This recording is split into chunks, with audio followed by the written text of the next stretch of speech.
Halo teman-teman, kita bertemu kembali dengan Ardana Akas Channel.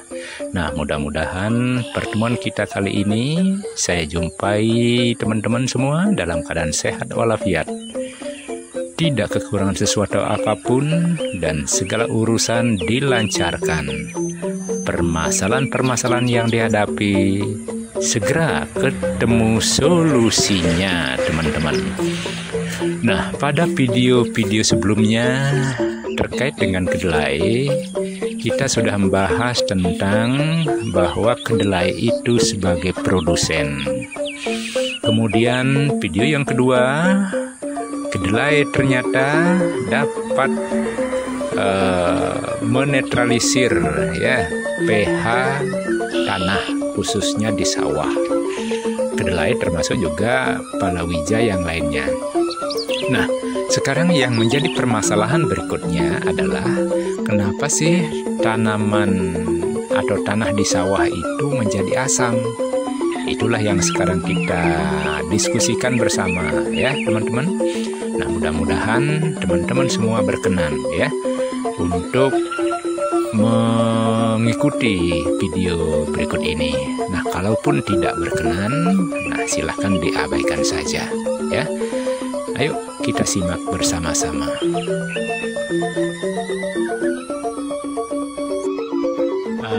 Penjelasan selanjutnya, teman-teman. Mengapa sih tanah sawah itu menjadi bersifat asam? Nah, ini penting juga untuk teman-teman ketahui. Nah, tanah sawah menjadi bersifat asam itu penyebab terbesarnya karena pengaruh dari pupuk sintetis ya. Jadi pupuk sintesis ini sangat besar pengaruhnya, dapat menurunkan pH tanah menjadi asam. Nah, itu ya. Jadi sekali lagi teman-teman, salah satu penyebab, bahkan mungkin satu-satunya penyebab mengapa tanah sawah itu menjadi bersifat asam, yaitu penyebabnya adalah karena Bapak Tani terbiasa menggunakan pupuk sintetis, pupuk buatan pabrik, demikian. Nah, kalau saja pupuk itu berasal dari pupuk organik ya, pupuk organik itu pupuk yang berasal dari makhluk hidup ya, misalnya pupuk kandang. Nah, itu baru bagus, tidak menyebabkan sampai tanah sawah itu asam. Tetapi mana petani sekarang mau menggunakan pupuk kandang untuk padinya? Jarang yang mau, karena produksinya agak lambat. Jadi jalan pintas kemudian ditempuh, pupuk sintetis lah, pupuk buatan pabrik lah yang digunakan.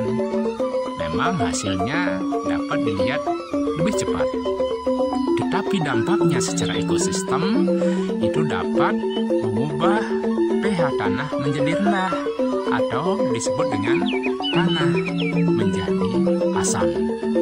Ketika tanah bersifat asam, itu sulit bagi tanaman untuk menyerap zat-zat makanan dari dalam tanah. Demikian ya. Jadi tanaman itu mampu menyerap sari-sari makanan dari dalam tanah hanya dalam kondisi netral. Ya, pH sekitar 6 sampai 7 atau lebih sedikit. Nah, itu barulah tanaman di sawah, ya misalnya padi, dalam kondisi tanah keadaan netral itu akan dapat menyerap pupuk atau sari-sari makanan dari dalam tanah secara maksimal.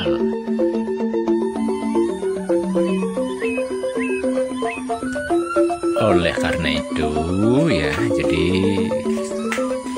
setelah mendengarkan paparan tadi, maka sepatutnya lah di sawah itu tidak disarankan untuk menanam padi secara terus-menerus. Mengapa demikian? karena ketergantungan kita terhadap pupuk sintetis itu begitu besar. Nah, berarti kalau menanam padi secara terus-menerus, maka penggunaan pupuk sintetis itu sangat besar pula. Berarti juga tanah di sawah itu akan menurun pH-nya, akan menjadi asam, teman-teman. Nah, kalau dalam kondisi asam ini, seperti yang telah dijelaskan tadi, tanaman di sawah itu sulit untuk menyerap unsur hara atau sari-sari makanan dari dalam tanah. Nah, oleh karena itu sekali lagi harus diselingi dengan penanaman palawija, diantaranya kedelai, teman-teman. Nah, itu ya, karena kedelai sudah dipastikan itu mempunyai fungsi yang sangat banyak ya.